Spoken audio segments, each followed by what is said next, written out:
Gente, eu sei que algumas pessoas entraram por último e ainda estão fazendo o quiz, mas como eu havia combinado anteriormente, eu vou pausar essa apresentação e começar a apresentação dos conteúdos, tá? Eu já comecei a gravar a tela, então vai ficar tudo salvo.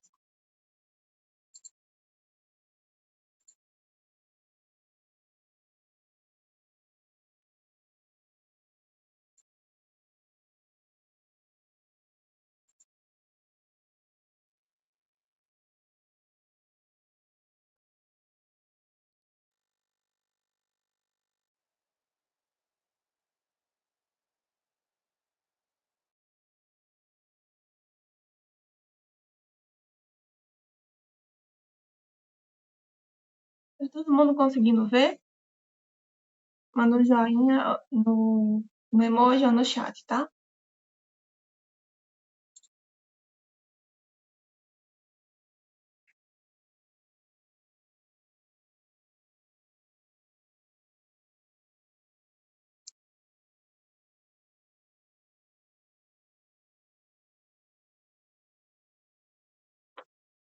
Bom, pessoal, vou começar a nossa monitoria, tá? A nossa última monitoria para a última prova do primeiro ano de vocês de APS. Então, parabéns a todo mundo por ter chegado até aqui e vamos arrasar mais nessa prova que eu sei que vocês têm ido muito bem. Hoje nós vamos falar sobre esses 6 conteúdos que vão cair na prova de vocês, como havia falado João Mário, e vamos um de cada vez. Qualquer coisa vocês podem levantar a mão ou mandar no chat para eu ver, para fazer perguntas, tá? Participar, qualquer coisa. Vamos começar com a PENAB, que a gente já viu na revisão passada, mas vamos revisar um pouco mais os principais pontos, porque ele também se articula muito com os outros temas. O que é a PENAB, né? Quais são os principais pontos? O Plano Nacional de Atenção Básica tem muitos pontos, mas os mais importantes deles é que eles instituem a atenção básica como a prioridade na organização de todo o sistema de saúde em todo o território nacional. Uma coisa que a gente tem que saber também é que o financiamento da atenção básica é tripartite, ou seja, União, Estado e município. Mas a maior parte das atribuições fica justamente com a gestão municipal, porque é a Secretaria Municipal de Saúde que vai fazer a gestão das unidades básicas de saúde, vai ordenar o fluxo das pessoas, dos pacientes, vai gerir a referência e a contrarreferência, que a gente também já falou anteriormente, e vai estabelecer a relação entre a unidade básica de saúde, a atenção primária, e os outros pontos da rede de saúde que a gente vai ver um pouco depois. A PENAB também tem alguns princípios e diretrizes que são ou muito parecidas ou complementares com aqueles princípios e diretrizes que a gente já conhece do Sistema Único de Saúde e da Lei 8080. Então, por exemplo, a população adscrita são todas as pessoas que moram no território da UBS. O cuidado, ele é focado para ser centrado na pessoa, no paciente, não apenas nas condições que elas possuem. A resolutividade é um princípio que diz que a atenção primária deve ser capaz de responder até 80% das condições de saúde da população. A longitudinalidade e a coordenação do cuidado, ou seja, as pessoas devem ser capazes de serem assistidas pela atenção primária à saúde no decorrer de sua vida e no decorrer de suas condições, sejam elas crônicas ou agudas. Porque a atenção básica tem essa capacidade de coordenar o cuidado, de dizer para a pessoa, ajudar a pessoa a saber onde ela vai. Ordenar as redes, a gente vai ver muito na questão das redes de atenção à saúde. A atenção primária, ela é tanto o centro, como a porta de entrada preferencial, como a ordenadora da rede de saúde daquela região. E a participação da comunidade, tanto uma mão de via dupla, tanto a comunidade participa da atenção primária, como a atenção primária tem um certo poder controlador sobre aquela população. Outras coisas mais básicas, né? Cada UBS pode ter até 4 equipes de saúde da família, as ESFs. As equipes são formadas por médico, enfermeiro, técnico de enfermagem e agente comunitário de saúde. Sendo que cada agente comunitário de saúde tem uma microárea. E as pessoas que vivem nessa microárea tem aí um quantitativo de cerca de 750 pessoas em cada microárea, principalmente em lugares com mais vulnerabilidade, como a gente já discutiu nas outras vezes. Todos os profissionais da atenção da família da equipe têm uma carga horária de 40 horas semanais E todas essas pessoas possuem tanto atribuições próprias da profissão, por exemplo, o médico tem suas atribuições, a enfermeira tem suas atribuições, mas eles também têm atribuições compartilhadas. E eu coloquei aqui algumas das principais atribuições do médico, seria a atenção à saúde, as consultas, mas também a estratificação de risco, o plano de cuidados, que são atribuições compartilhadas. E também o encaminhamento, quando necessário, de um paciente que necessite de uma ajuda em outro ponto da rede de saúde, a necessidade de visitação, de internação domiciliar, e também ajudar, principalmente o enfermeiro, no gerenciamento das atividades dos agentes comunitários de saúde e dos agentes de endemias. O território em que vai ser realizado o trabalho dessa equipe é definido pela gestão, principalmente a gestão municipal. E a partir dessa área geográfica, a equipe vai fazer a territorialização, que a gente vai comentar um pouco mais adiante. Essa população que vive nesse território, ela é responsabilidade sanitária daquela unidade básica de saúde, tanto em questão sanitária, epidemiológica, cultural, econômica, qualquer coisa que venha a impactar a vida e a saúde dessa população está dentre as atribuições da unidade básica de saúde. Além disso, a unidade básica de saúde é a porta de entrada preferencial para o sistema de saúde, ou seja, é melhor que o paciente se insira no cuidado pela unidade básica de saúde, mas isso não quer dizer que, se necessário, o paciente não pode se inserir na rede de saúde por outros meios, principalmente a APS e a urgência e emergência são os principais pontos de entrada na rede de saúde. A descrição dos usuários, que são as pessoas que estão inscritas naquela região e que fazem parte da comunidade alvo daquela unidade básica de saúde. O acesso, toda e qualquer pessoa que necessite, mesmo que não seja daquela área, ou seja, que não more naquele bairro, ela deve ser acolhida, ela deve ser escutada e ela tem que saber quando procurar os serviços da unidade básica de saúde. Além disso, a unidade básica de saúde tem que saber acolher essas demandas das pessoas. Então, se elas necessitam de vacinas, de atendimentos específicos, de condutas determinadas para certas condições, isso também a unidade básica de saúde tem que saber. O trabalho em equipe, ele é preferencialmente multiprofissional, então, principalmente encarregado do enfermeiro, técnico de enfermagem, agente comunitário, médico, dentista e quaisquer outros profissionais que também estejam inseridos no contexto da unidade básica de saúde. A resolutividade, que a gente já citou antes, né, que é a capacidade de identificar e intervir nos riscos daquela população, nas demandas e nas necessidades dela. E a atenção, que deve ser integral, ou seja, como um todo para aquele indivíduo, contínua, ou seja, preferencialmente nas várias fases de vida, e organizada, porque a unidade básica de saúde ela tem essa referência de organizar a rede. Então, se a pessoa necessita de um cuidado secundário ou de um cuidado terciário, a unidade básica de saúde vai conseguir organizar isso e ajudar aquela pessoa a se movimentar entre os diferentes pontos da rede. O financiamento é principalmente hoje em dia pelo Previne Brasil, que possui 7 metas estabelecidas, principalmente para que a unidade básica de saúde atinja metas específicas relacionadas à saúde materna e infantil, à clínica citopatológica, né, o preventivo do câncer do colo de útero, e também ao cuidado das pessoas com hipertensão e diabetes. Esses seriam os principais pontos. Eu coloquei algumas questões aqui, eu não sei se vocês vão querer responder agora, mas caso, de qualquer modo, eu vou passar um pouco mais rápido. Se vocês quiserem, depois a gente pode ter um momento para dúvidas sobre as questões. Eu acabei não formulando um PDF igual das outras vezes, porque acabou que o semestre foi muito atolado de coisas, mas no Drive eu deixei um PDF com questões do ano passado que a monitora anterior fez, juntamente com as questões desse slide. Então, se vocês quiserem, depois é bom dar uma olhada nas questões, se elas têm as respostas, e a gente também pode comentar sobre elas. Mas, como eu sei que vocês têm muitas coisas para estudar e que está bem apertado esse final do período, e também para diminuir o tempo da gravação, eu vou apenas focar nos conteúdos mais teóricos. Tudo bem?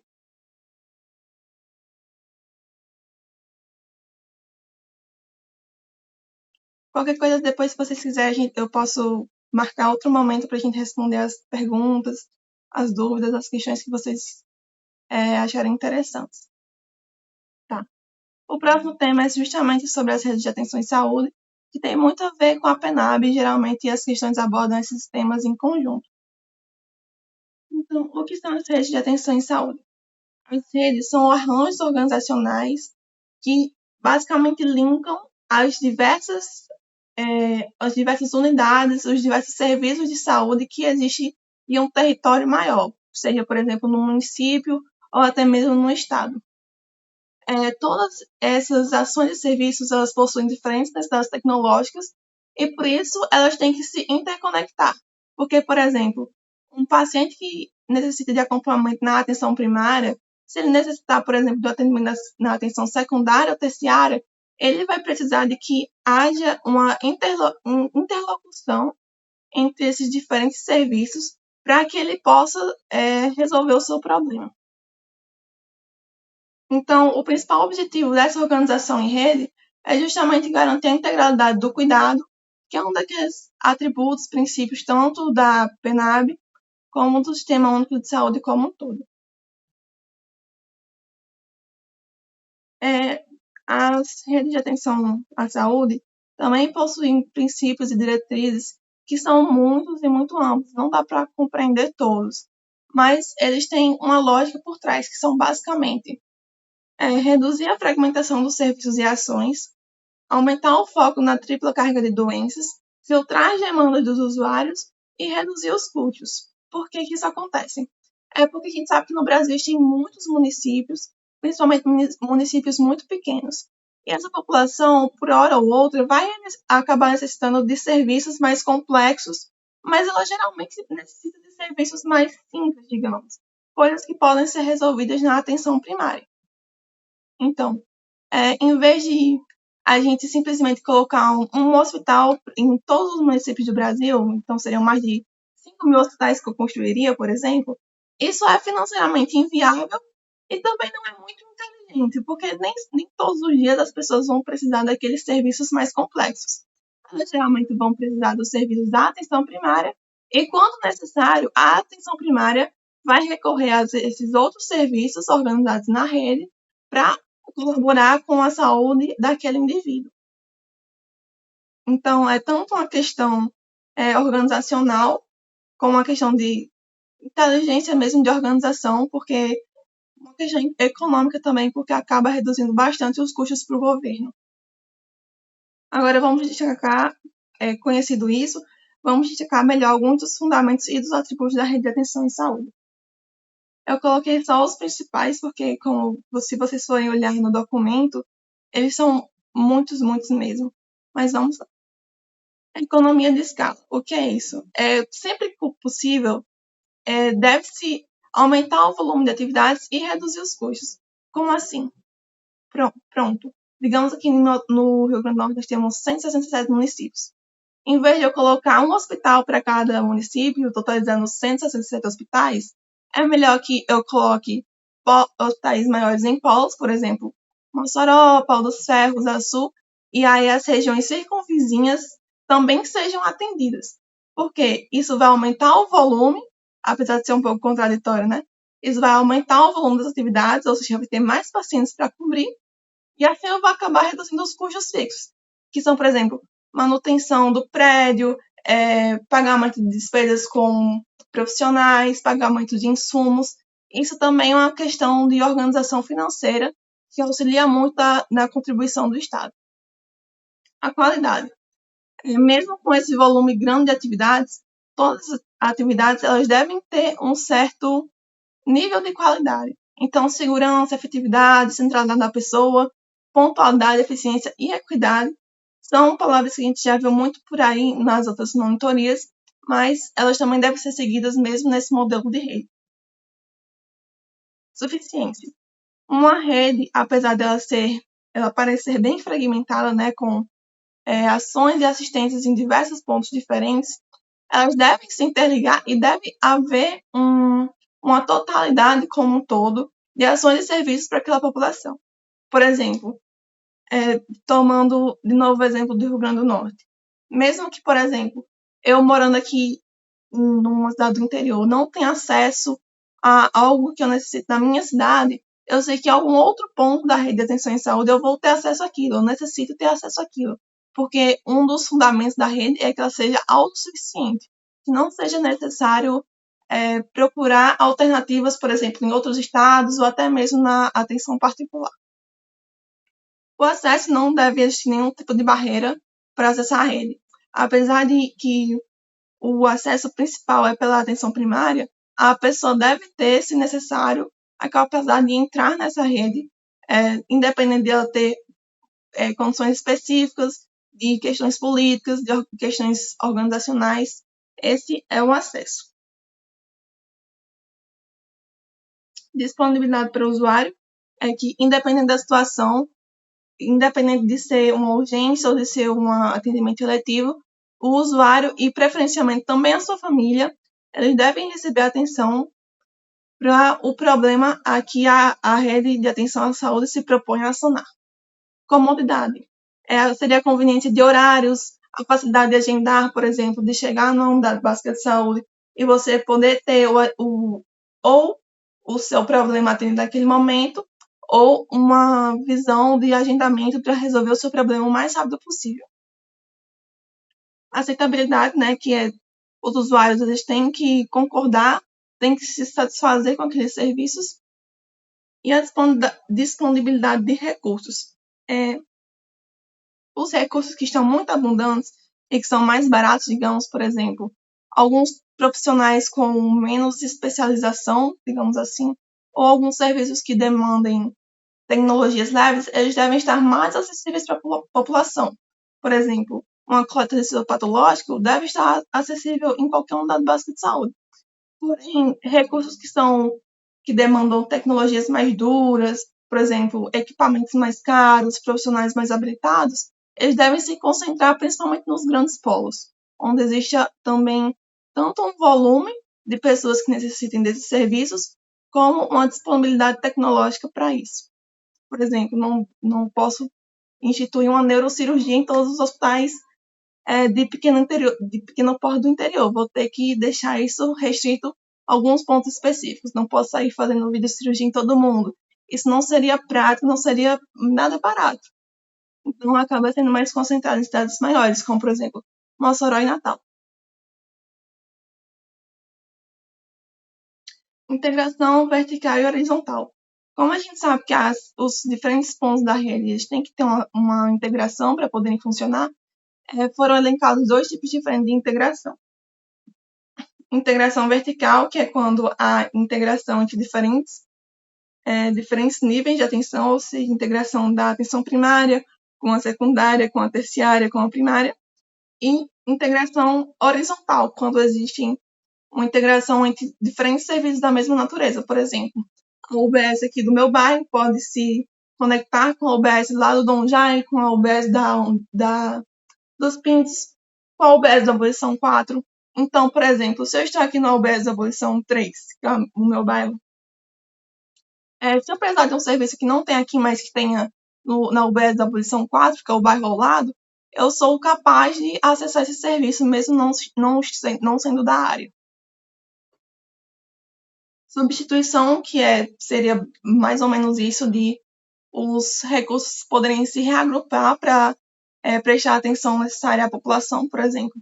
Se aqui em Mossoró eu tenho 2 tomógrafos, em Açu eu não tenho nenhum, e aí do nada aumenta muito a demanda de tomógrafos em Açu, a rede de atenção à saúde pode se reorganizar para suprir as demandas das diferentes regiões. Isso é apenas um exemplo, nada técnico. A região de saúde, que tem relação com essa regionalização, territorialização, a rede de atenção à saúde ela tem uma região que ela abrange. Então, por exemplo, um estado ou uma parte de um estado, dependendo da situação. E os níveis de atenção, que são a atenção primária, secundária e terciária, que são diferenciadas pelas diversidades tecnológicas. A atenção primária tem tecnologias leves, a secundária leves duras e a terciária tem tecnologias duras. E agora, os atributos. tal qual um dos fundamentos da raiz é ter uma região, eles vão estar perguntando se não tem um mnemônico para aprender esses fundamentos. Então, amigo, eu não encontrei, até porque não são só esses, são muitos outros. Então, eu tentei resumir eles basicamente nessas 4 ideias principais, que seria reduzir a fragmentação dos serviços, focar nas doenças mais prevalentes da população, filtrar demandas mais específicas e também reduzir os custos como um todo. Alguém levantou a mão, poderia falar? Foi eu. O que seriam essas tecnologias duras e tecnologias leves? É, então, não lembro em qual semestre vocês acabam vendo isso, não sei se foi no primeiro ou se foi agora no segundo, mas a diferença entre as tecnologias dura, dura e leve é basicamente um nível de especificação, de especialização e de recurso financeiro mesmo que você necessita para pô-lo em prática. Por exemplo, tecnologias leves são basicamente recursos em que você precisa de um ser humano e de utensílios bem básicos, por exemplo, um estetoscópio, um tensiômetro, um computador. Por exemplo, na atenção primária, você utiliza basicamente esse tipo de tecnologia, que são tecnologias baratas e que, principalmente, o que você vai utilizar são recursos humanos. Então, isso é o que se chama de tecnologia leve. No outro extremo, que seria na atenção terciária, a gente tem as tecnologias duras, que são equipamentos mais modernos, equipamentos caros, equipamentos que necessitam de uma maior especialização, de um maior conhecimento técnico para uma pessoa utilizar. Por exemplo, máquinas de ressonância, deixa eu ver, aparelhos de imagem mais complexos, cirurgias robóticas. Esse seria o tipo de tecnologia dura. E tecnologia leve dura é uma coisa meio termo, assim. Do mesmo jeito que você precisa de equipamentos mais complexos, por exemplo, um raio-x, uma tomografia, você também precisa de profissionais que tenham ali um nível médio, digamos assim, de qualificação. Por exemplo, médicos especialistas. Deu para entender mais ou menos?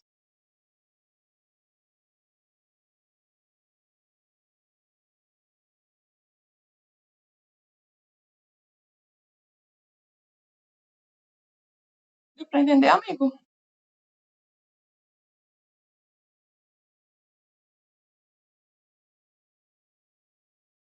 Ele entendeu sim, ele deu legal. Ah, desculpa, não apareceu aqui. Ah, foi mal, pensei que você tinha visto. Mas obrigado, é isso, entendi sim. Então, continuando. Sobre os atributos agora. Do mesmo jeito que a rede de atenção à saúde ela tem uma região delimitada, ela também tem um território, que seria o espaço físico, e a população, que são as pessoas que moram ali. Então, essa população é basicamente que vai determinar as necessidades de oferta de serviços. Então, se é uma população que, por exemplo, tem muitos problemas cardiovasculares, vai demandar uma atenção tanto em atenção primária, secundária e terciária mais voltada para aquilo. Se for uma população com outros tipos de condições, por exemplo, uma população que trabalha em carvarias, já vai precisar de outro tipo de atendimento mais determinado, por exemplo, a prevenção de doenças pulmonares, etc. Um outro atributo é que deve existir uma extensa gama de estabelecimentos, porque o cuidado deve ser integral, então se a pessoa necessita de um atendimento de cardiologia ou de neurologia ou de psiquiatria, isso deve estar acessível para ela em algum ponto da rede, mesmo que aquele ponto da rede não seja, por exemplo, o bairro dela ou às vezes nem mesmo a cidade dela, mas isso deve existir. O outro atributo muito importante que vocês devem lembrar é o foco na atenção primária. A atenção primária é tanto a porta de entrada preferencial, ou seja, a pessoa se necessita, independentemente dela necessitar de uma atenção mais especializada ou menos especializada, ela prioritariamente deveria, pelo menos, ter o vínculo suficiente para procurar primeiro na unidade básica de saúde, porque é o local mais próximo da realidade dela. Os serviços especializados nos locais adequados. Então, se essa pessoa acabar precisando de, por exemplo, uma cirurgia mais complexa, um remédio mais caro, ela deve encontrar isso em algum ponto da rede. Jorge levantou a mão. Pode falar. Raíssa, tá me ouvindo? Tô. Pronto. Existe algum atributo que fale, por exemplo, que se não tiver um serviço numa cidade, obrigação das redes de atenção à saúde promover fazer o transporte do paciente. Tipo, o paciente precisa de uma neurocirurgia, aí não tem em Mossoró, só em Natal. Aí é obrigação do Estado promover esse transporte, estadia dele até o ponto, algo assim. Bom, isso já é, assim, falando mais especificamente, já é uma coisa mais de legislação e às vezes acaba entrando também em questões judiciais. Mas a priori sim, porque como tem essa questão do estabelecimento, dos estabelecimentos diversos, dos serviços especializados diversos e da conexão, digamos assim, entre os diferentes tipos de serviços, se uma pessoa, independente de onde ela esteja, necessitar de um serviço que só seja, por exemplo, possível lá em Natal, sim, o Sistema Único de Saúde, aquela rede de saúde, ela deve se responsabilizar por aquilo. Porque, afinal, a rede de atenção à saúde, como ela é focada na atenção primária, a atenção primária tem a questão da responsabilização do indivíduo e da família. Então, se for necessário algo assim, sim, existe o atributo legal de fazer o transporte, a estadia, qualquer coisa que seja necessária. A gente sabe que nem sempre precisa seguir da risca, né? Mas, em teoria, é para ser assim.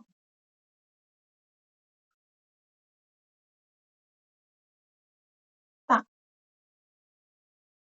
E, por fim, os sistemas integrados. Por exemplo, como o Jorge falou, se uma pessoa necessitar de uma neurocirurgia, isso só vai existir lá em Natal.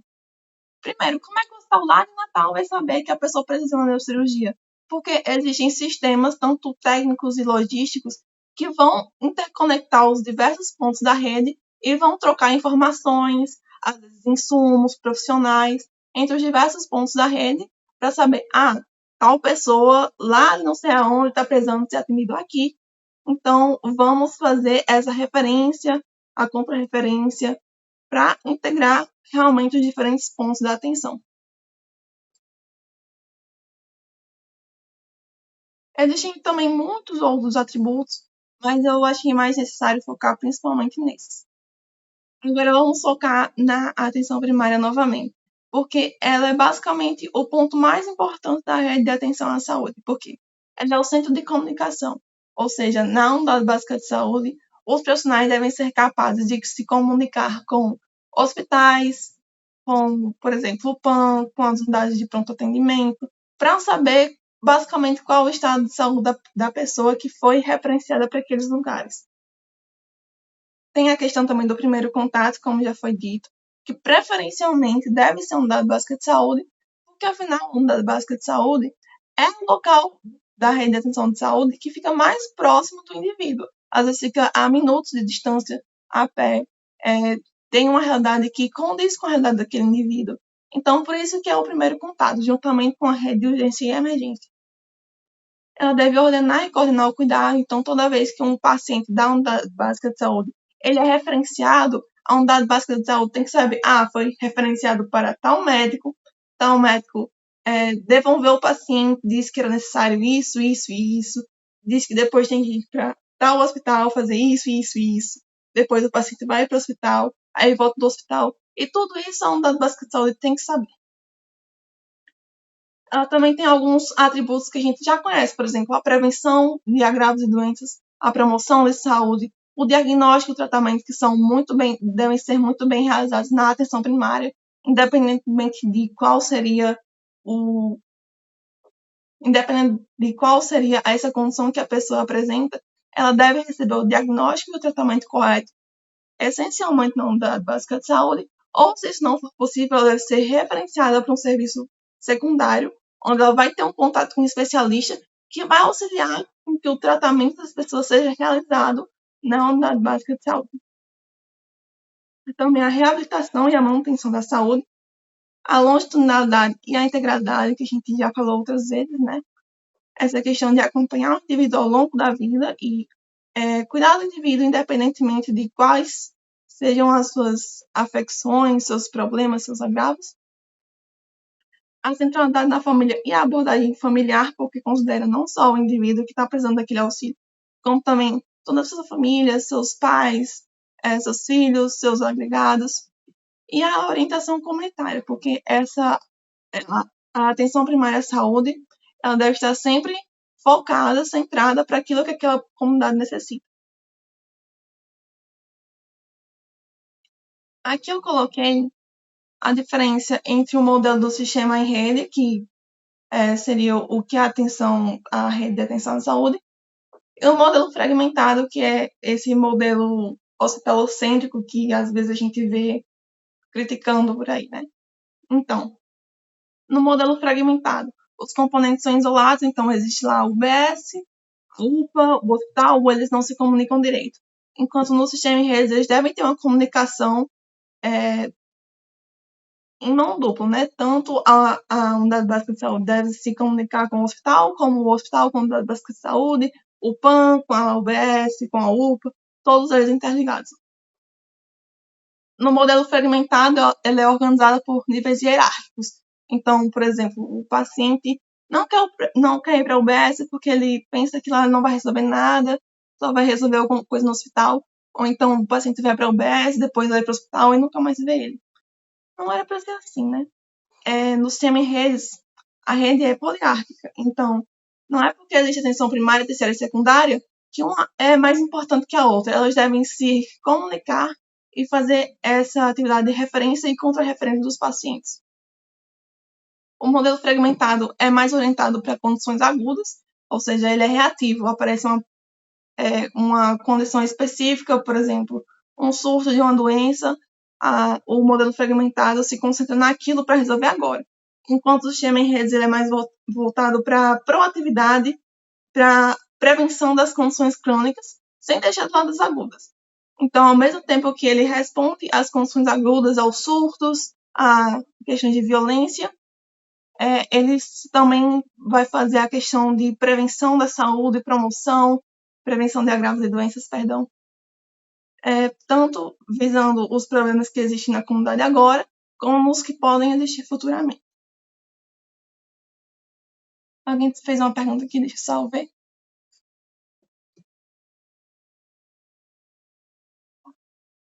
Quando a literatura fala sobre rede poliárquica, a gente tem que pensar o que é uma rede com hierarquia única, né? Bom, é só você pensar assim, pensando assim, né? Existe a atenção primária, secundária e terciária. Se a terciária está aqui no topo, ela seria a melhor, né? Então, a atenção primária responde à secundária, que responde à terciária. Sendo que não é para ser assim. Todos os diferentes níveis de atenção, o hospital, a unidade básica de saúde, a UPA, os outros pontos da rede, eles devem, digamos assim, conversar de igual para igual. Todos possuem basicamente a mesma importância dentro da rede.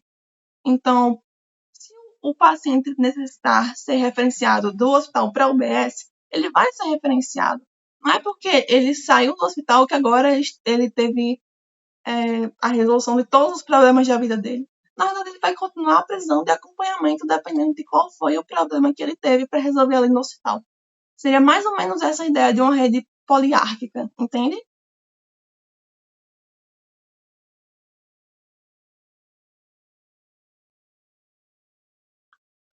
Continuando nesse mesmo viés, né? O modelo fragmentado ele é mais enfático nas ações curativas. Então, a pessoa adoeceu, vamos curar. A pessoa quebrou a perna, vamos engessar. Não que isso seja errado, mas e a prevenção? E a promoção da saúde? A gente tem tanto que agir na cura das pessoas que estão em condições agudas, como a gente tem que ir ao outro lado. A gente tem que ter uma atenção integral, a gente tem que prevenir, a gente tem que promover a saúde. E mais importante que tudo que eu já falei, né? A gente tem que reabilitar. Porque, por exemplo, depois que a pessoa sofre um acidente de trabalho, digamos, ela vai passar por questões que podem afetar muito a qualidade de vida dela. Então, nas redes de atenção à saúde também existe a reabilitação. Seria essa volta do indivíduo às atividades normais da vida diária ou uma adaptação a uma nova realidade que ele vai passar ali depois daquela condição de saúde. uma outra diferença que cai muito em algumas questões é o tipo de cuidado. Cada vez mais a gente sai de um modelo fragmentado, que é focado principalmente no médico, no especialista focal, numa pessoa que seria muito resolutiva, em apenas um indivíduo. A gente passa para um sistema em que o cuidado é muito profissional. Então, a gente tem que compreender que todos os profissionais de saúde fazem parte desse processo de cuidado com o paciente. O enfermeiro, o médico, o agente comunitário de saúde, o agente de endemias, o técnico de enfermagem, o psicólogo, o fisioterapeuta.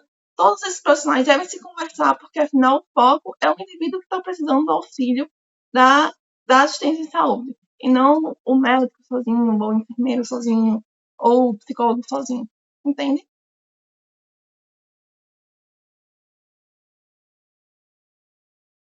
Além disso, existem algumas redes, digamos assim, que elas são muito bem orientadas, tão bem orientadas, que elas são chamadas de redes temáticas. Então, existe a rede Cegonha, que é a rede de atenção integral à saúde materno-infantil, que seria basicamente um trajeto já meio que determinado de em quais pontos da rede a gente deve encaminhar as mães, as crianças recém-nascidas. Então, seria, por exemplo, UBS, maternidade, por aí, sabe?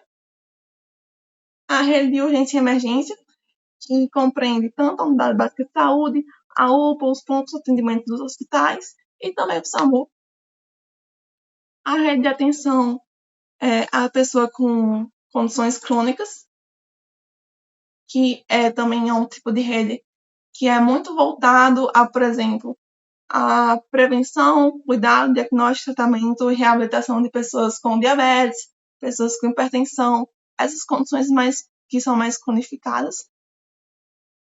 A rede de atenção psicossocial, que é um tipo de atenção que já é bem mais características dos CAPs, das UBSs, dos hospitais psiquiátricos, que a gente acaba não estudando muito, mas também é muito importante. E a rede de atenção à pessoa com deficiência. Então, ver se alguém perguntou alguma coisa aqui. Não. Aqui. Raíssa, você poderia só repetir aquelas duas de cima? Doenças crônicas e o quê? Essa? Esse é o símbolo da rede de atenção integral às pessoas com condições crônicas, que é basicamente o trajeto que a pessoa vai fazer na rede de atenção à saúde, dependendo da condição crônica que ela tem. Então, existem meio que, digamos assim, protocolos de como a pessoa deve ser cuidada, se ela tem hipertensão, se ela tem diabetes, se ela tem alguma questão neurológica, qualquer tipo de condição crônica que a pessoa tem ou que a pessoa adquira, já existe um certo protocolo de para onde essa pessoa deve ir, o que essa pessoa deve fazer, mas sempre focando na atenção primária. Então, por exemplo, pessoas com diabetes, elas devem ter o atendimento prioritário na unidade básica de saúde, mas se, por exemplo, ocorrer uma agudização, algum outro problema mais derivado dessa diabetes, por exemplo, se ela chegar a ter a necessidade de uma cirurgia, ela vai ter um cuidado que é centrado para aquilo nos diferentes pontos de atenção à saúde. E qual foi o outro que você perguntou? Era esse do meio aí de cima. Ou ele só é um resumo de todos? Não, esse aqui é a rede de urgência e emergência, que é um dos tipos de rede temática que existe dentro das redes de atenção à saúde. E se refere a todos os atendimentos relativos a urgências e emergências. Como vocês podem ver aqui nessa ilustraçãozinha, a rede de urgência e emergência inclui a unidade básica de saúde, porque como é a porta de entrada do sistema de saúde, muitas pessoas acabam procurando, quando elas têm muito vínculo com a unidade básica de saúde, né?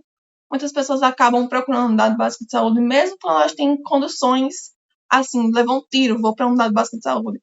E, tipo, a unidade básica de saúde também tem que saber como coordenar isso com os outros pontos de atenção a urgências e emergências, por exemplo, a unidade de pronto atendimento, o SAMU e os próprios hospitais.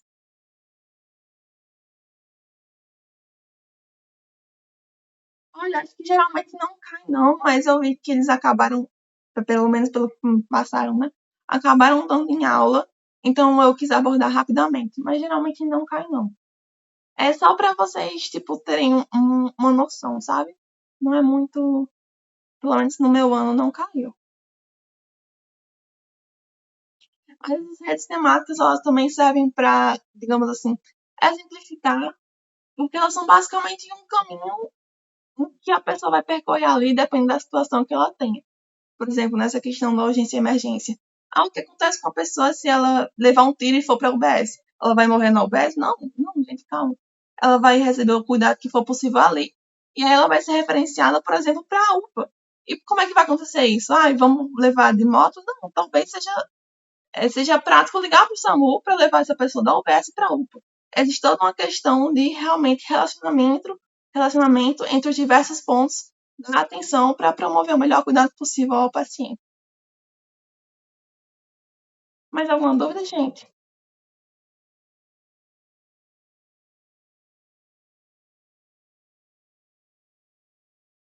Deixei umas questõezinhas aqui também, para vocês verem depois, qualquer coisa a gente comenta. E vamos para as linhas de cuidado, né? O que são as linhas de cuidado? Você sabendo que existe na sua rede de atenção as unidades básicas de saúde, os hospitais, as maternidades. Se chegar uma pessoa com uma certa condição, como é que você sabe para onde ela vai? Por exemplo, chegou uma pessoa na minha UBS, chegou uma pessoa que estava tendo um surto psicótico ali por causa de uso de drogas, algo do tipo. Como é que eu vou ajudar essa pessoa, tanto especificamente naquele momento, como depois, quando ela sair daquela condição mais aguda e quando ela precisar de um cuidado mais longitudinal?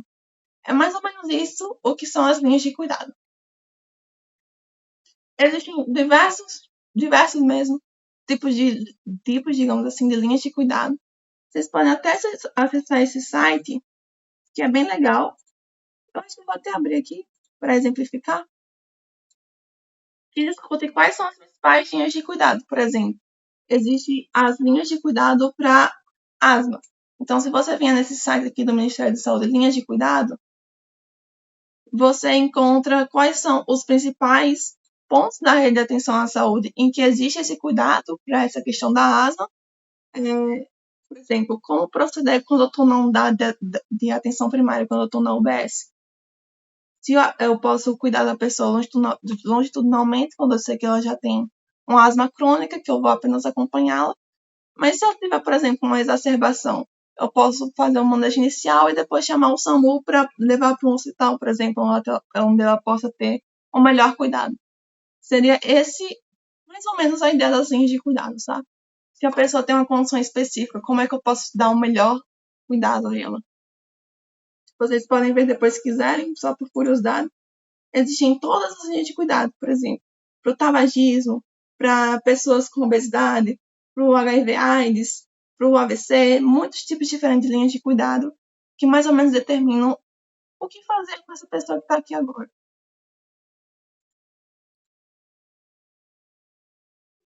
Então, quais são os objetivos da linha de cuidado? Orientar os serviços para as necessidades daquela pessoa em específico, descrever os itinerários assistenciais, então, onde é que eu estou, para onde é que eu levo esse paciente, o que eu faço com esse paciente, para onde é que ele vai depois, como é que eu posso ajudar ele longitudinalmente, nos diferentes níveis de atenção. E também estabelecer o ideal de processo assistencial, qual o melhor cuidado possível que eu deveria dar para essa pessoa, tanto na prevenção, como no tratamento, como na reabilitação, por exemplo, para a questão do AVC. Como é que eu posso prevenir uma pessoa que tem hipertensão de chegar a um AVC? Como é que eu posso tratar? Como é que eu posso reabilitar essa pessoa?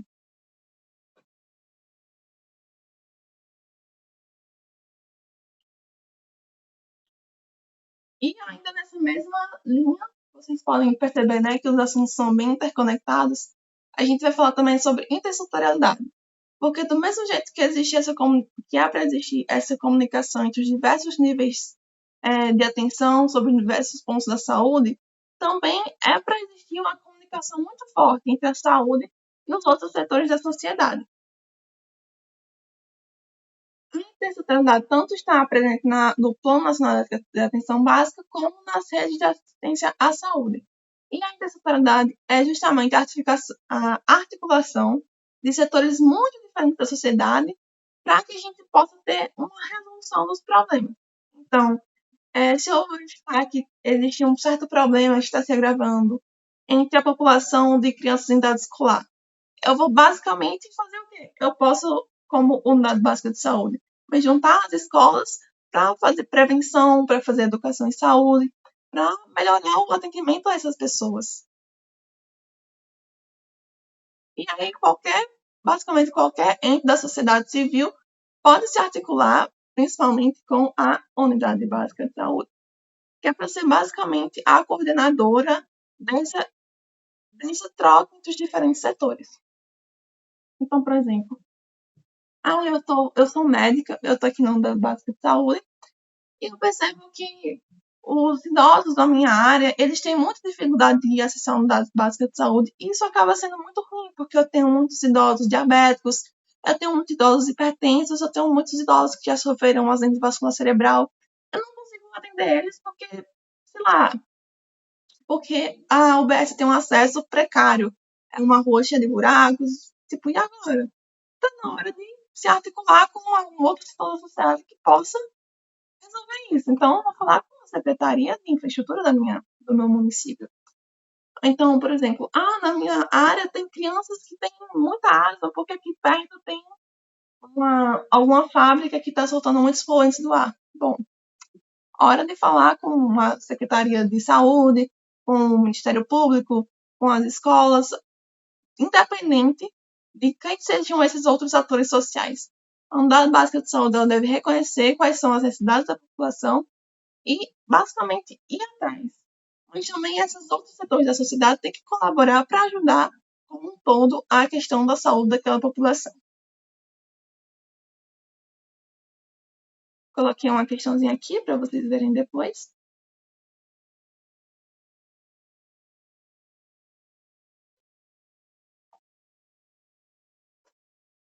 E agora a gente vai falar sobre territorialização e sobre o diagnóstico da comunidade. O que é territorialização? Primeiro a gente tem que saber o que é o território. O território é aquilo que a gente sabe da aula de geografia, né? O espaço geográfico delimitado por divisões administrativas, ou seja, a prefeitura ou o estado fez aquela divisão, mas aquela divisão geográfica ela também é influenciada, às vezes por gangues, por facções, por política, por briga de vizinho, qualquer coisa, muitos fatores sociais diferentes podem causar relações, influências naquele território. E o que é territorialização? Às vezes fazem a gente pensar que territorialização é andar na rua para conhecer o povo. Não é só isso, tá, galera? Territorialização é todo um processo que os profissionais da unidade básica de saúde fazem recorrentemente, que deveriam fazer, né? Não, nem sempre é o ideal, mas que idealmente fazem recorrentemente, de maneira que seja um processo contínuo, para conhecer as condições de vida e de saúde daquela população que mora naquele território. E quais são os territórios de atuação da atenção primária à saúde? O menor território possível é a moradia, que é o local onde as pessoas moram. Depois vem as microáreas, que são as unidades dos agentes comunitários de saúde. Depois as áreas, que são um conjunto de várias microáreas, que é o local delimitado pela abrangência da UBS. Então, um bairro ou um distrito, aquilo é a área da UBS. Ops, falei besteira. Distrito mesmo, tem alguns municípios que são divididos por distritos. Então, por exemplo, a zona tal, distrito esse, também é uma divisão menor da rede de atenção à saúde, ou o próprio município pode ser um distrito como um todo. E as regionais, que são áreas maiores que delimitam serviços de saúde de todos os níveis. Aqui eu coloquei um mapinha das regionais de saúde do Rio Grande do Norte, por exemplo. A gente está aqui nessa região que compreende Mossoró, Pau dos Ferros, quer dizer, Mossoró, Caraúbas, Açu, que é uma região bem grande, e que a gente pode perceber que nessa regional aqui é para ter toda uma rede de atenção à saúde estruturada em todos os níveis, que independente de quem eu seja, de que eu precise, eu tenho que encontrar aqui ou mesmo ir para outra região, por exemplo, aqui para Natal. E por que a gente faz territorialização? Quais são os objetivos da territorialização? Primeiro é delimitar. Delimitar literalmente a área. Quem são as pessoas que moram ali? Quais são as condições que tem ali? Qual a questão cultural, a questão administrativa, a questão socioeconômica? Eu tenho que realmente conhecer, delimitar, para poder conhecer e reconhecer. Eu tenho que saber, nesse território, quais são as barreiras que podem impedir a minha população de chegar, por exemplo, na minha unidade básica de saúde. É porque a minha unidade básica de saúde tem um acesso precário? É porque as pessoas não têm como transitar por aquelas ruas? É porque a minha população tem uma carga de horário de trabalho muito extensa e não pode comparecer à unidade básica de saúde em horário comercial? Isso é o conhecimento do território.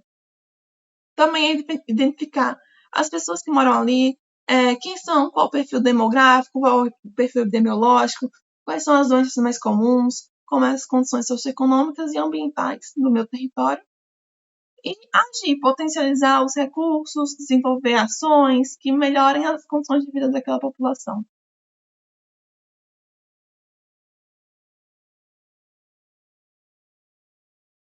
Territorialização geralmente está em questões que não falam só sobre territorialização. Geralmente falam sobre PNAB, territorialização e outra coisa, sabe? Eu coloquei uns exemplos aqui no final, eu acho. Por exemplo, essa aqui bem básica, né? Eu coloquei essa aqui bem básica, sobre o que seria a melhor descrição possível de territorialização.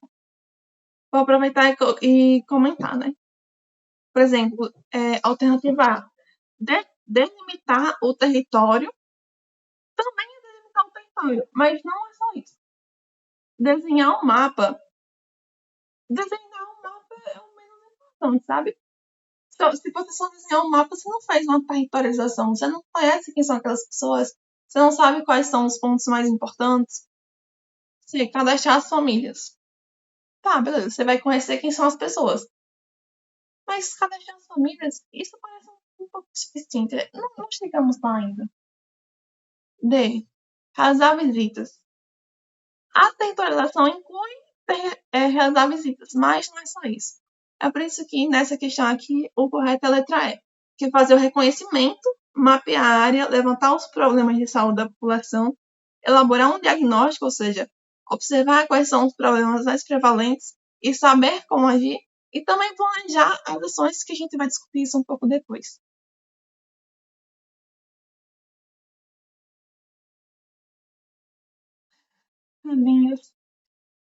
Então, a delimitação, na verdade, ela já é feita, porque, por exemplo, a delimitação em áreas e microáreas, quem faz é a gestão municipal. Então, a própria Secretaria de Saúde é que delimita, aqui, esse bairro aqui vai ter uma unidade básica de saúde, essa região não tem, vamos implementar uma nova unidade básica de saúde. E a partir daí, depois se faz uma divisão das microáreas, dependendo de quantas são as pessoas que moram naquele local. Então, por exemplo, vamos colocar aqui um número de 750 pessoas, habitantes, por cada agente comunitário de saúde. E aí vamos dividir. Aqui tem 750, vai para tal pessoa. Aqui tem 750, blá, blá, blá, blá, blá. Vamos precisar de 5 agentes comunitários de saúde. Seria basicamente isso. Não são geralmente os profissionais que fazem a delimitação, geralmente é a gestão municipal.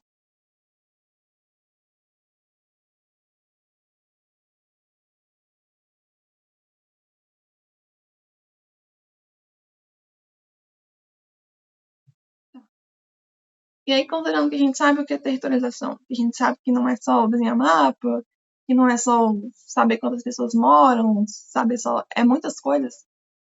Como é que a gente vai fazer isso? Primeiro, a gente vai se preparar, se planejar para fazer essa territorialização, né? Então, vamos definir responsabilidades. Eu sou a médica daqui, você é o enfermeiro, você é o agente comunitário de saúde, vamos nos organizar.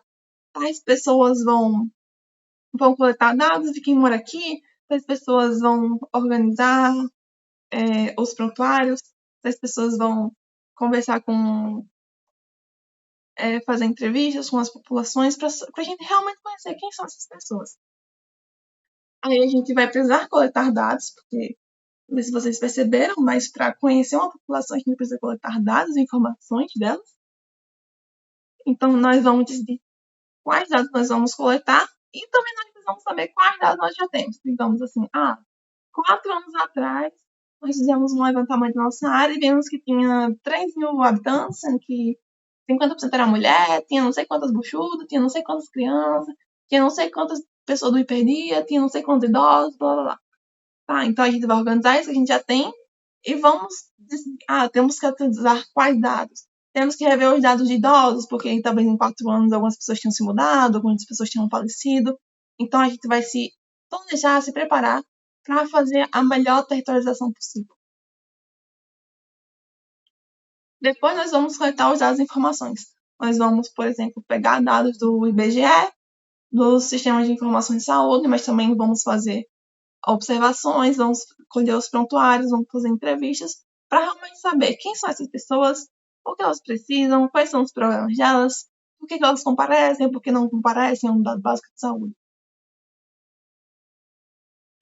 E por fim nós vamos analisar esses dados, né? Sendo sempre algo referenciado, contextualizado com a realidade. Então, se nós coletamos dados do IBGE, nós também temos que, por exemplo, fazer entrevistas com os usuários para saber, você acha que isso aqui realmente acontece? Ou perguntar, por que você não vê um dado básico de saúde? Por que você não comparece? Tem algum aspecto físico que lhe limita? Você acha que você conhece o seu agente comunitário? Esse tipo de coisa, sabe? Não existe bem um roteiro definido do que fazer. São as equipes que definem o que elas vão fazer nessa territorialização. Tá. Mas depois que a gente já sabe qual é a nossa área, sabe quais são as pessoas que moram lá, sabe por que elas comparecem ao dado básico de saúde, sabe por que elas não comparecem, sabemos quais são as doenças prevalentes, sabemos que temos muitas crianças com asma, ou idosos depois de um AVC, ou idosos com hipernia, ou mulheres grávidas, mulheres em idade fértil. Tá? E agora, o que a gente vai fazer com essas informações? Nós vamos fazer o nosso querido planejamento estratégico situacional em saúde. Lembram desse tema? Vocês viram agora por último, né?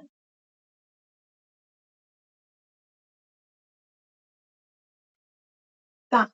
Estamos na nossa unidade básica de saúde, fizemos a territorialização, conhecemos a nossa população, conhecemos os desejos, seus anseios, suas questões de saúde, tudo, sabemos tudo da nossa comunidade. Mas se a gente sabe tudo, inclusive quais são os problemas da nossa área, a gente tem que agir, né? Então, por exemplo, a gente sabe que as pessoas não estão comparecendo, nós temos que chamar as pessoas para vir à unidade básica de saúde. Se a gente sabe que os idosos de hiperdia não estão tomando suas medicações, a gente tem que fazer alguma coisa para eles passarem a tomar. Se a gente sabe que as crianças estão com diarreia, a gente tem que fazer alguma coisa para reduzir a diarreia nas crianças. Então, vamos se planejar para fazer essas ações, né? E aí vocês devem ter visto em aula que existem 2 tipos de planejamento em saúde. Digamos, o modelo antigo e o modelo novo. O modelo antigo é o de planejamento normativo, que é um tipo de planejamento que é bem, digamos assim, desconexo da realidade. Por quê?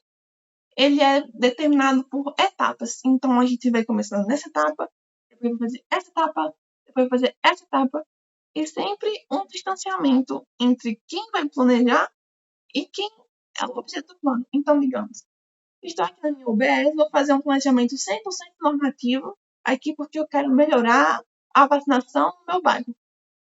Eu não quero saber qual a opinião das pessoas sobre a vacinação. Vou chamar uma pessoa lá de Natal para ela vir aqui e dizer qual é o problema. Por que as pessoas não estão se vacinando?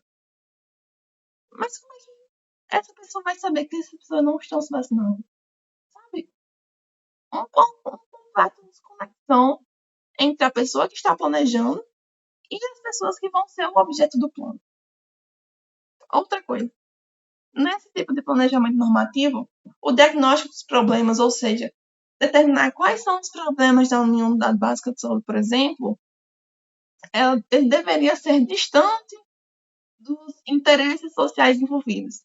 Só que é uma coisa que não existe. A gente tem que compreender que todo problema ele está intrinsecamente relacionado aos interesses dos profissionais de saúde, das lideranças comunitárias, inclusive dos políticos que estão presentes ali naquele meio, naquela região. No planejamento normativo também, a gente tem que os objetos de intervenção são principalmente aspectos técnicos do cenário, ou seja, não vou me preocupar se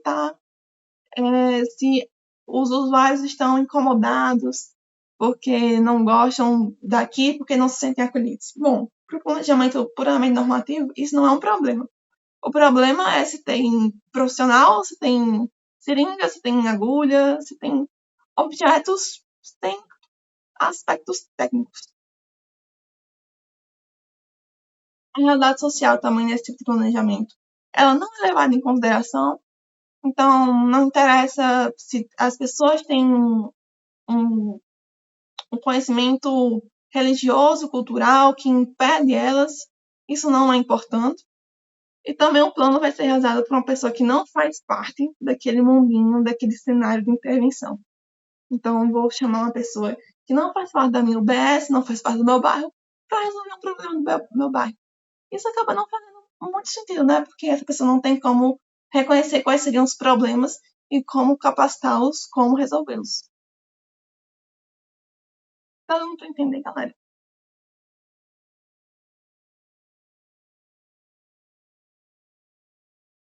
Qualquer coisa podem perguntar, viu? Porque é muito assunto. Eu também fiquei bem doidinha nessa prova.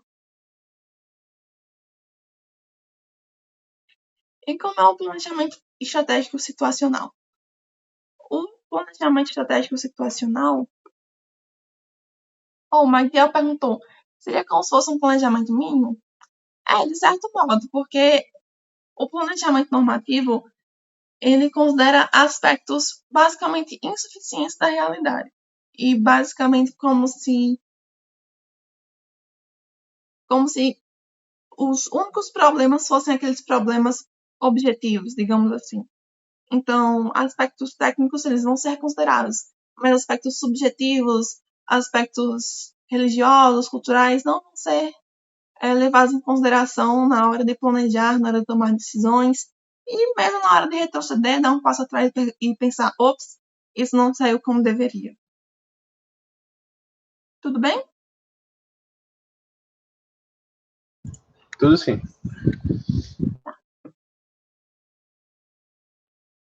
E como é o planejamento estratégico situacional? O planejamento ele é para ser algo contínuo. Então, eu percebo hoje que tem um problema na minha unidade de saúde, e aí eu vou me planejar continuamente para tentar resolvê-lo. E se eu perceber que o planejamento está dando errado, a gente volta atrás, refaz o plano e tenta continuar. E além disso, o mais importante, o planejamento tem que ser realizado por pessoas que fazem parte daquele contexto. Então, por exemplo, no contexto de unidade básica de saúde, isso tem que ser feito pelos profissionais que atuam na unidade básica de saúde, mas também com os usuários, com as pessoas que fazem parte das lideranças locais, com realmente a voz ativa daquelas pessoas do bairro. Outra coisa também é que o diagnóstico, ou seja, a avaliação dos problemas, a execução das nossas soluções e a avaliação que acontece depois disso, elas são indissociáveis. Não dá para você só reconhecer problemas e não fazer nada, ou reconhecer e executar e depois não avaliar, não reavaliar. Isso deve ser feito continuamente. Outra coisa, nos problemas a serem resolvidos, tanto a gente vai incluir aspectos técnicos, ou seja, se falta alguma coisa na unidade básica de saúde, como também os atores sociais. Então, quem faz parte dessa organização? Quem pode me ajudar? Quem pode me atrapalhar? Isso também tem que ser levado em consideração na hora que a gente for fazer qualquer tipo de planejamento. A realidade social, ela sim influencia no nosso planejamento.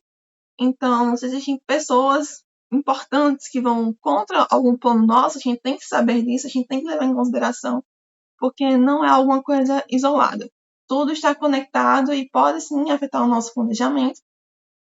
E o plano de ação, depois que a gente interpreta os problemas, que a gente diagnostica os problemas, deve ser elaborado por diferentes atores sociais. Por exemplo, digamos que no nosso diagnóstico, a gente percebe que a nossa comunidade tem uma baixa adesão à vacinação de Covid. Então, como é que eu posso resolver isso? Eu tenho que conversar com os profissionais de saúde, com as lideranças locais, com as lideranças religiosas, porque a gente precisa que vários atores sociais diferentes se interconectem e façam uma elaboração de plano que seja capaz de realmente mudar esse cenário. Então, se eu quero aumentar a vacinação de Covid na minha área, mas, por exemplo, tem um pastor, um padre, assim, algum líder espiritual que pode me ajudar a levar as pessoas que são importantes para ele para se vacinarem, isso vai ser muito positivo para mim. Tudo bem? E aí, esses três autores reconheceram mudanças e avanços entre o pensamento normativo e o pensamento estratégico. Seriam basicamente o reconhecimento da existência de conflitos, então existem atores sociais e profissionais que estão envolvidos no planejamento que podem atrapalhar o planejamento. O planejador também é um ator social, então a pessoa que está planejando, ela também tem os seus interesses e também pode ajudar a conceber o plano ou pode mesmo atrapalhar. Aceitar que existe mais de uma explicação para aquele diagnóstico de problema que a gente percebe. Então, se o problema é que as pessoas não estão vindo se vacinar, pode existir mais de uma explicação. Pode ser porque elas têm uma barreira ideológica, pode ser porque elas têm dificuldade de acesso físico à unidade básica de saúde, entre outros exemplos. E também a gente compreender que existem sistemas sociais que às vezes não estão muito bem definidos, mas que podem influenciar, sim, nas decisões, nos problemas que estão relacionados àquela realidade da unidade de saúde. E agora vem um momento, assim, a parte mais importante que vocês têm que saber sobre planejamento estratégico situacional, que é ele tem 4 momentos. Quando a gente fala que ele tem momentos, é porque não são estágios, etapas sequenciais, por exemplo. Agora a gente está no momento 1, depois vai para o momento 2, depois para o momento 3, depois para o momento 4. Não necessariamente. A gente pode começar no momento 1, ir para o momento 2, perceber que tem algum problema, voltar para o momento 1, depois ir para o momento 2 e 3, aí perceber que tem algum problema, voltar para o momento anterior, e assim sucessivamente. Então, vamos entender quais são esses momentos. O primeiro momento, ele é um momento explicativo ou diagnóstico. E como o próprio nome fala, a gente vai analisar a realidade presente. Bem parecido com o que a gente já fez na territorialização. A gente vai conhecer, no caso das unidades básicas de saúde, quem são as pessoas, quais são os problemas, quais são as possíveis causas dos problemas, e também todas as pessoas envolvidas, sejam profissionais, usuários, eles devem participar propondo essa análise e também propondo os problemas que podem ser solucionados. O segundo momento é o momento normativo ou de formulação, em que a gente vai perceber, estamos aqui, queremos chegar aqui. Primeiro, qual é o problema que a gente vai resolver e como queremos resolvê-lo. Então, vamos precisar de profissionais, vamos precisar de insumos, vamos precisar de coordenação com a Secretaria de Infraestrutura ou de coordenação com alguma escola, vamos precisar de quê? E também vamos discutir, será que tal ideia é realmente eficaz para sanar esse problema? Será que isso vai realmente nos levar a uma mudança? Será que a gente vai conseguir recursos para esse planejamento? Será que a gente vai conseguir os resultados? Depois disso, existe o momento estratégico. Então, se a gente, por exemplo, voltando para o exemplo anterior, né? Se nós vimos que o problema, vimos aqui no primeiro momento que o nosso problema é baixa na cobertura vacinal, a gente decide, vamos chegar numa cobertura vacinal de 90%. E agora vamos para o momento estratégico. Como é que a gente vai fazer isso? Decidimos que então nós vamos fazer vacinação nas escolas. Mas o que a gente vai precisar para vacinar nas escolas? Nós vamos precisar movimentar as equipes de saúde da unidade básica para as escolas. Nós vamos precisar de profissionais, nós vamos precisar de luvas, vamos precisar de caixa térmica, vamos precisar das vacinas em si, vamos precisar do aval do coordenador da escola, do diretor da escola, vamos precisar que os pais responsáveis estejam presentes para poderem vacinar os seus filhos. Então, o que é que pode nos atrapalhar nesse processo? Pode nos atrapalhar que a gente não tenha uma caixa térmica, pode nos atrapalhar que a gente não tenha muito contato com o diretor da escola. A gente tem que saber quais são as restrições, quais são as facilidades para aquelas ações. E também nós temos que identificar as pessoas que estão responsáveis por aquele processo. Quem é que pode nos ajudar e quem é que pode nos atrapalhar? Essas pessoas são importantes, essas pessoas não são importantes? Por exemplo, nesse meu plano. Quem pode me ajudar? A Secretaria Municipal de Saúde? A Secretaria Municipal de Educação? O porteiro da escola? A diretora da escola? O vizinho? Essas pessoas são muito importantes para o meu plano ou são pouco importantes para o meu plano? A gente também tem que saber isso no momento estratégico. E, por fim, o momento tático operacional em que a gente vai realmente fazer a nossa ação. Depois que a gente decidiu que a gente vai vacinar as crianças nas escolas, a gente vai mandar comunicados para os pais das crianças, falando que vai ter vacinação tal dia, que leva a carteira de vacinação. A gente vai chegar lá, vai implementar a nossa ação, vai fazer a vacinação. E também vamos monitorar. Será que depois disso realmente aumentou os índices de vacinação? Será que esse plano deu certo? Será que deu errado? E agora? Vamos mudar? Vamos continuar? Esse basicamente é o momento tático operacional.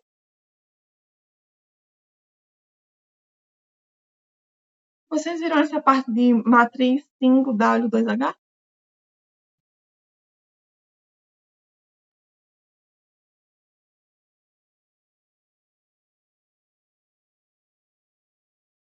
Vimos sim. Tudo bem. Essa parte aqui é relativamente bem simples, né? Mas ela basicamente serve para ajudar a criar vocês nesses planejamentos. Vixe!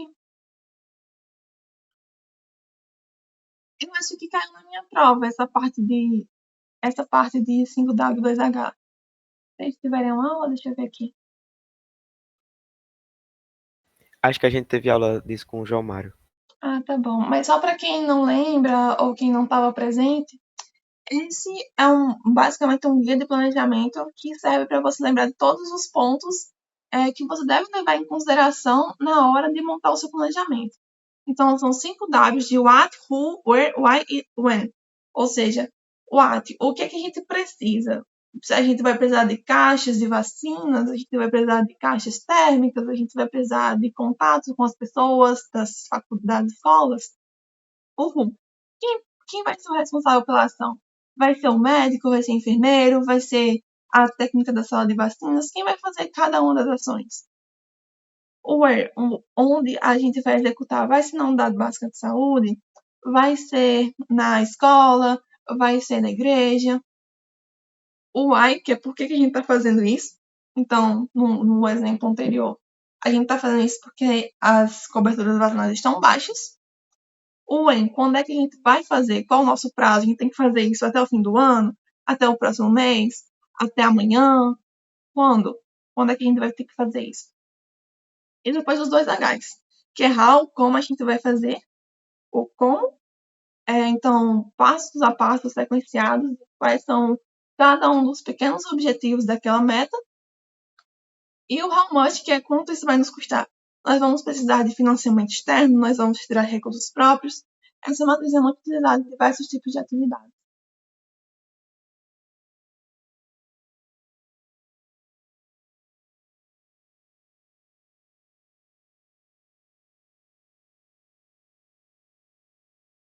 Outra coisa, eles passaram essa matriz para vocês também? A matriz fofa.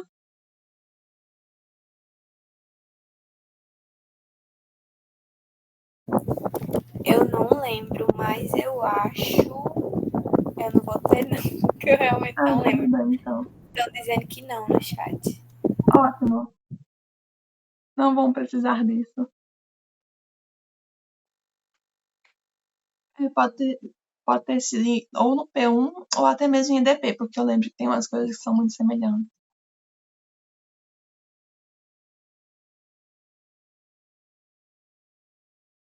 Aqui também tem umas questões sobre os momentos, mais especificamente, porque geralmente quando eles vão cobrar essa parte de planejamento estratégico, eles acabam cobrando muito sobre a teoria de cada um dos momentos. Então, o que a gente faz no momento explicativo? A gente explica a realidade. O que a gente faz no momento normativo? A gente cria as nossas metas. O que a gente faz no planejamento estratégico? A gente determina como vai fazer, quem pode nos auxiliar, quem pode nos atrapalhar. E no momento tático, o personagem basicamente faz, avalia e monitora. Gente, é isso. Me desculpe aí a correria, a questão de não ter poder fazer mais aulas para vocês um pouco melhores, é porque vocês devem estar percebendo como esse final do período está bem corrido. Mas assim, se vocês têm alguma dúvida, pode falar, pode abrir o coração, pode reclamar dos professores, vai ficar tudo entre a gente se quiserem. No Drive tem tanto o PDF e o PowerPoint dessa aula, com todas as questões para vocês fazerem se quiserem, com resposta, como tem o PDF com várias questões que a monitora anterior fez.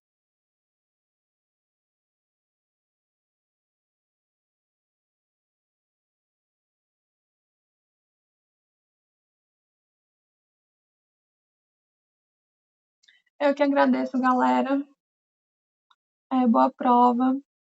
Vocês vão se dar bem. Estudem, tá bom? Façam questões, ajuda muito. E.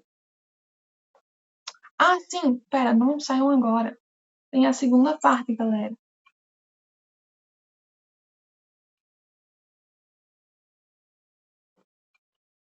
Gente, fiquem só um momentinho pra gente responder as questões do final da aula. Eu já ia me esquecendo.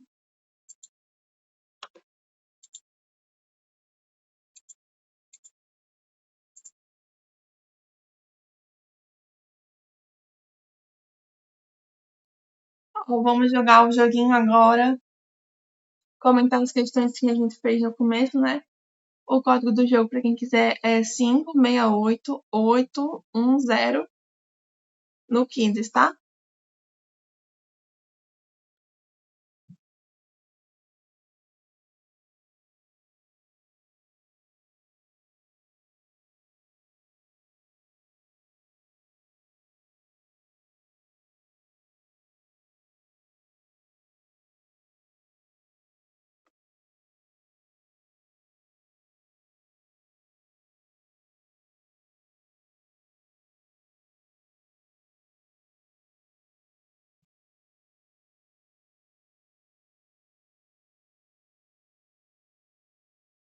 Acho que tem 13 pessoas na chamada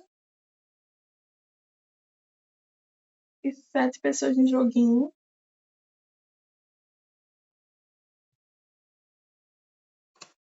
Gente, por favor, parem de mentir. Parem de mentir, Luiz, parem.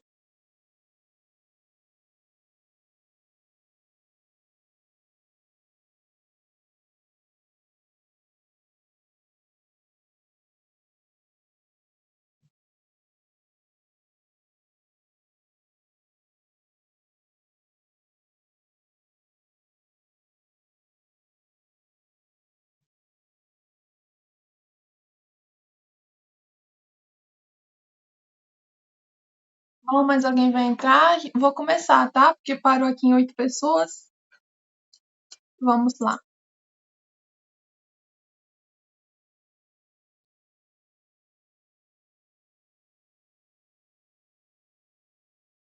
Oxi. Peraí. Nossa, sempre dá esse problema. Foi do assunto passado, né? Perdão, galera. Eu acho que rolou algum problema.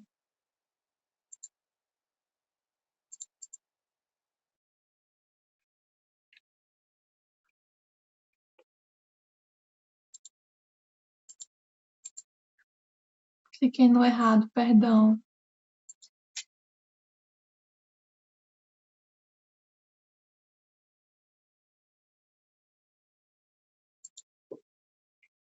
Vamos fazer esse aqui mesmo, que aí eu faço. A gente faz pausadamente. Desculpe, galera. Vocês podem entrar de novo? É o 013247.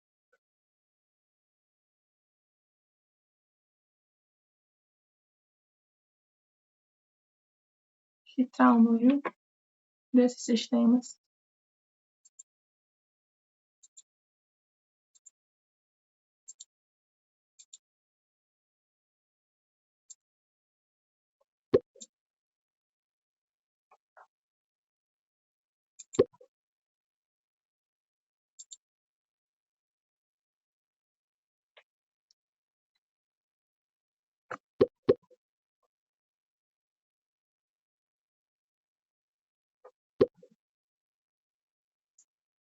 Saíram as pessoas, ficou só umas 11 aqui na chamada.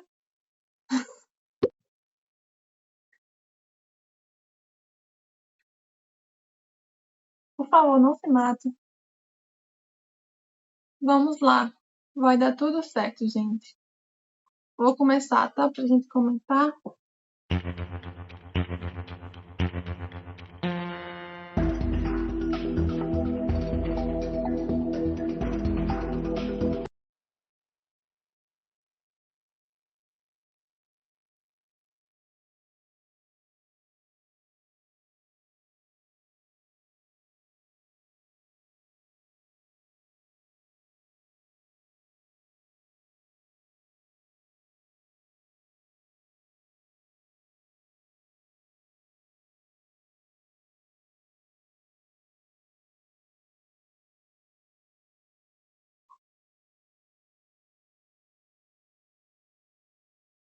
Ó, gente, todo mundo marcou a questão correta.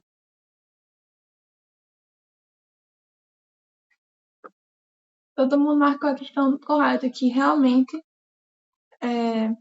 a unidade básica de saúde, ela é a porta de entrada preferencial, mas ela não é por qualquer motivo. Existem motivos pelos quais pela qual ela é a porta de entrada preferencial. É justamente o acesso, porque ela é o ponto de atenção da rede de atenção que está mais perto da pessoa, porque é ali no próprio bairro onde ela reside. E também tem que ter a questão do acolhimento. A unidade básica de saúde e a atenção primária ela tem que acolher aquela demanda, tem que ouvir o usuário, tem que saber o que ele necessita. Isso é o acolhimento. Podemos ir para a próxima questão?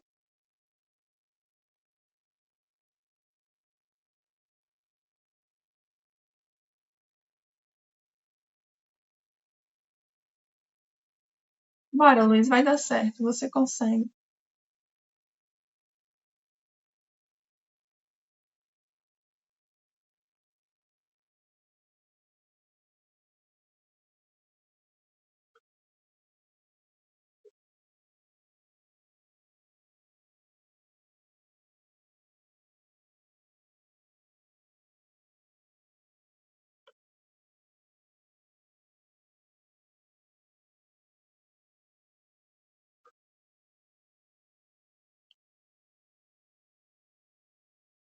Ó, gente, todo mundo acertou, parabéns. Uma questão bem bobinha, mas a gente sempre precisa lembrar que a atenção primária, ela realmente é o centro de tudo da rede de atenção à saúde. Então, ela faz essa comunicação entre os diferentes pontos, entre a unidade básica de saúde, os hospitais, as unidades de pronto atendimento. Ela tem a capacidade de centralizar tudo isso, de gerar comunicação entre os diferentes pontos de rede e, principalmente, auxiliar o usuário de saber para onde ele vai, de ter um encaminhamento, de ter uma noção do que ele deve fazer e de como ele pode ser ajudado para realmente melhorar, cuidar dele, cuidar da saúde dele, fazer a questão do diagnóstico, tratamento, reabilitação, tudo isso está centrado na atenção primária.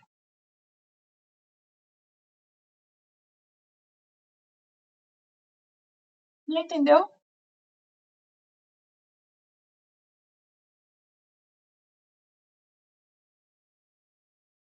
Tá. Por que a atenção primária é tão importante na rede de atenção à saúde. Vamos raciocinar um pouco. Se a atenção primária está presente em todas as unidades básicas de saúde, a unidade básica de saúde está no bairro, a unidade básica de saúde é o ponto da rede de atenção à saúde que está mais perto da casa do indivíduo de onde ele mora. Então, por isso, ela tem atributos tão importantes. E um desses atributos é de ser o centro da comunicação.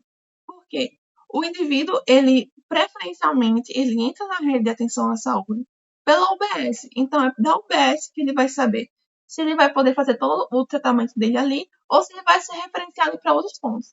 E se ele for referenciado, as informações dele, do tratamento dele, de prontuários, de itinerário, tudo aquilo tem que estar registrado em setores de informação daquela rede. E quem é que vai coordenar toda aquela informação? A unidade básica de saúde. Porque a unidade básica de saúde tem que referenciar quando necessário. E o hospital, por exemplo, se eu fui da minha unidade básica de saúde para o hospital, depois o hospital tem que contra-referenciar o indivíduo de volta para a unidade básica de saúde. Então, por isso que ela faz essa comunicação entre os hospitais, entre a atenção secundária, entre a urgência e a emergência, entre todos esses pontos que o paciente irá circular. Tudo bem?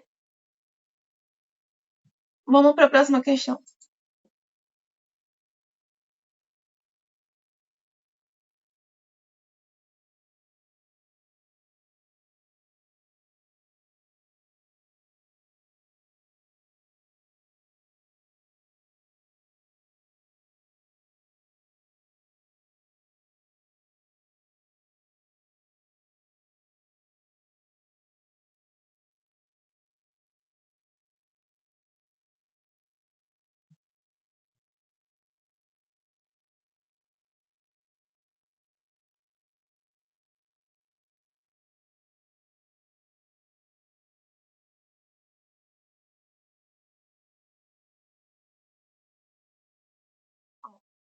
Vamos lá, sobre essas afirmativas sobre o território na atenção primária à saúde. Realmente ficou um pouco grande essas alternativas, peço desculpa.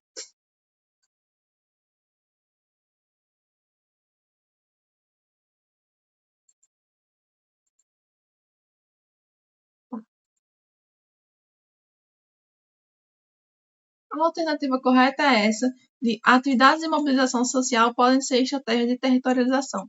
Como a gente viu, a territorialização tem muitas facetas. Pode ser o conhecimento do território físico, pode ser o conhecimento das questões de saúde, e também atividades de mobilização social são importantes para a territorialização porque as pessoas, os indivíduos, também precisam participar da territorialização. Também precisam ser capazes de ceder informações para a unidade básica de saúde no sentido de fazer a unidade básica de saúde e conhecer quais são aquelas pessoas, como elas vivem, o que elas trabalham, quais são as principais condições de saúde delas. E acho que quem marcou incorreta, marcou nessa aqui, né, sobre os sistemas de informação de saúde. Para a gente fazer a territorialização, a gente vai precisar de informações. Informações são construídas a partir de dados. E como é que a gente colhe esses dados? Pode ser tanto através de dados secundários, como, por exemplo, os sistemas de informação em saúde, que também são alimentados pela atenção primária, como no IBGE, mas a gente também pode interceptar diretamente os indivíduos. A gente pode fazer entrevistas, a gente pode conversar com grupos em salas de espera. Então, nem só de dados secundários se fazem as informações da territorialização. Tudo bem?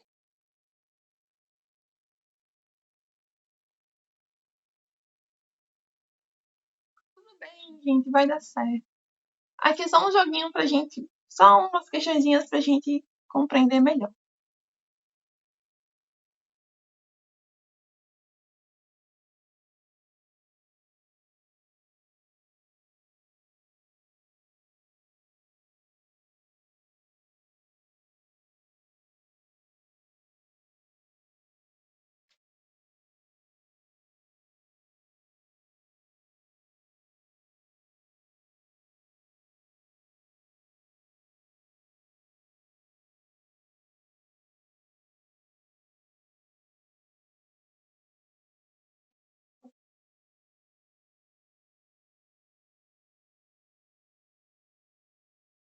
essa questão sobre os momentos do planejamento estratégico situacional.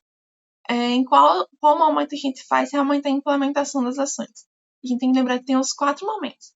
No momento explicativo, a gente vai entender qual é a situação da nossa unidade de saúde, do nosso bairro, enfim, do local onde a gente quer implementar uma ação, um planejamento.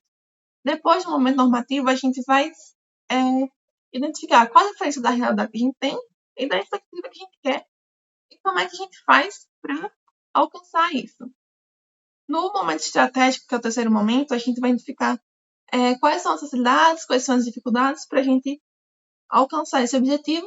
E no momento tático operacional é que a gente vai realmente implementar a ação. A gente vai monitorar a implementação da ação e também a gente vai avaliar se aquela ação ela foi adequada, se ela atingiu os nossos objetivos.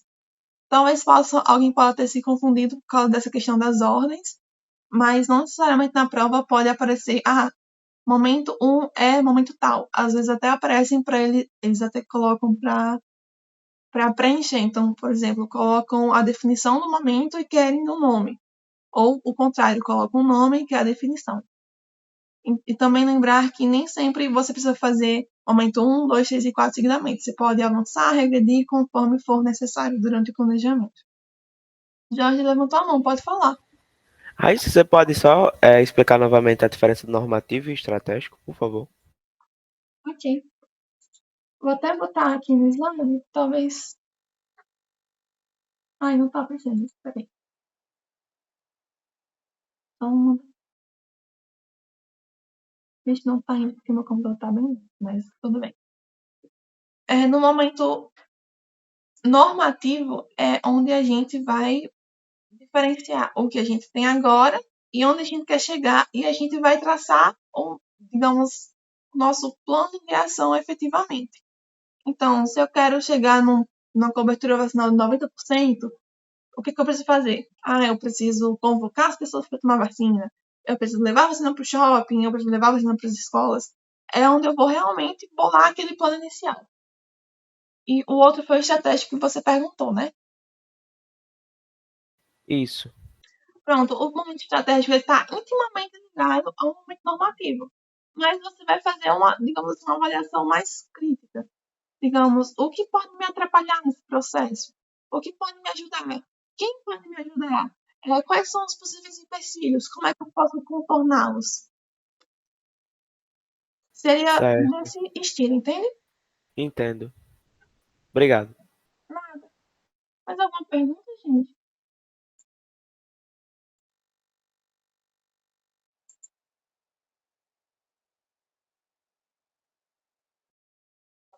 Bom, então agora sim a gente finaliza a monitoria. Muito obrigada pela presença. Eu sei que tá bem puxado o semestre, também já passei por isso, mas vai dar tudo certo, galera. Respirem, bebam água, durmam, estudem um pouquinho assim, mas vai dar certo, galera. Se alimentem, façam exercício e vai dar tudo certo na vida de vocês. Vocês vão se dar muito bem na prova, porque vocês se deram muito bem aqui hoje, ó. Parabéns. Boa noite a todos, obrigada pela participação. Boa noite. Boa noite.